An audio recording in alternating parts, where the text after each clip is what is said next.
The East Greenwich Historic Preservation Society has about 100 members. We're all volunteer. And until recently, we really had just focused on our monthly talks. But with this project, we were really able to impact the community by placing these signs around town with the help of the town of East Greenwich. We really wanted to take an inclusive view of the history of this area. We didn't want to focus on the history of one man necessarily, or one event. We wanted to tell all the stories that have taken place here over time.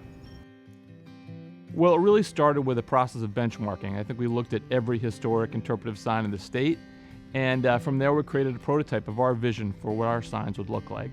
We then started the process to identify the set of stories, and then looked at the potential locations around town to tell those stories, and that really became an iterative process of kind of marrying those things up to create a map of our trail. When I think about the keys to our success, I think about that quote from Margaret Mead, "Never doubt the power of a small group of committed individuals." And we were very much a small group. There were only 3 of us. And we were really kind of holding ourselves accountable. We were very passionate.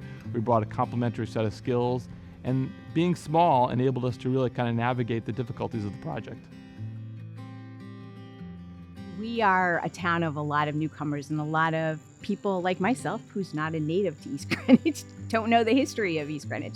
This is an excellent opportunity for people to be able to realize the amount of history that they're living in and that they can see on a daily basis, and how it affected Rhode Island overall.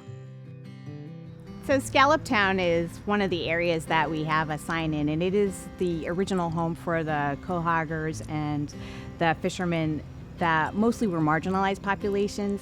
It's important for people to be able to see where they lived and how it affected the cove. It is an area that our forebears tried actively to eradicate over time, and unfortunately the hurricane of 1938 eventually succeeded at eradicating that area. So we have one sign on Post Road, which is meant to emphasize how this area was originally inhabited by the Narragansetts and other native peoples. And what we now know as Post Road was originally called the Pequot Trail. And when the colonists came here, they really co-opted that pathway and turned it into one of the main roads into and out of town.